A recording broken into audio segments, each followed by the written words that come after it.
So I wanted to make music videos, and I had done a lot of other short films, wedding films, and other projects before.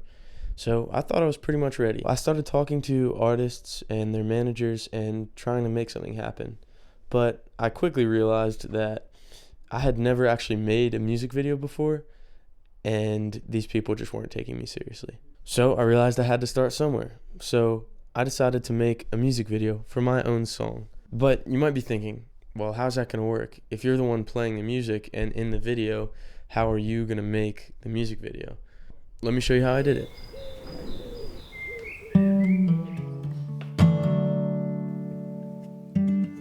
So I wrote a narrative for the video where I was in it, but not as a main character. These two are the main characters. Writing the narrative in this way allowed me to be behind the camera for most of the scenes. Here's an example of one of the shots I did. Look at each other, Grace, take his hand, and go off to the side, and to the left. Yeah. When I wake up in the morning, Lord, I wanna know where to go. When life gets hard, I wanna know where to hide.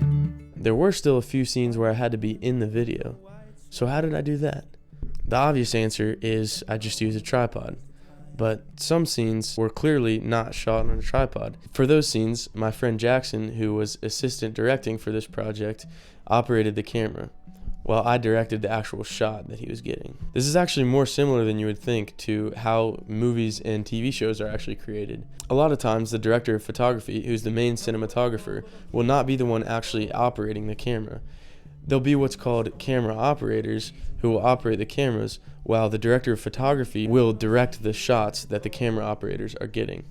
This frees up the director of photography to think more about lighting, choice of lens, staging, all this different stuff. One specific shot I get a lot of questions about is this night to day transition. Basically, how we did this is at the very beginning of our shoot, we filmed the daytime sequence. And then, at the very end, when everything was dark, we framed the camera in the exact same spot and then matched it up better in post, and this is the end result. By far, the biggest struggle for this film was the weather. The weather would not cooperate.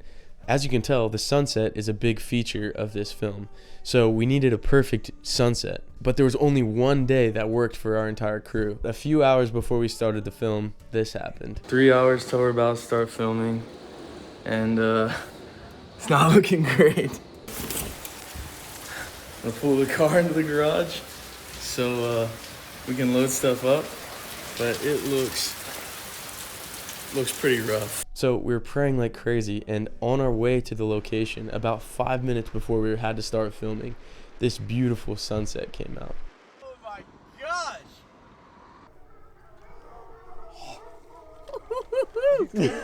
Oh yeah, that looks good.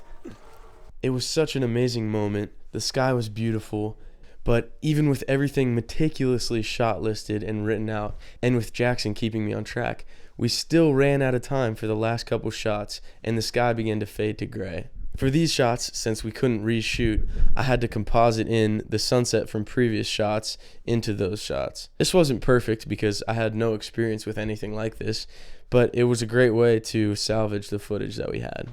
This was a super fun shoot, amazing people, amazing group, and I can't wait to keep showing you guys more music videos like this and more of what they look like behind the scenes. If you made it this far, comment. That sunset was definitely AI generated. All right, see you guys.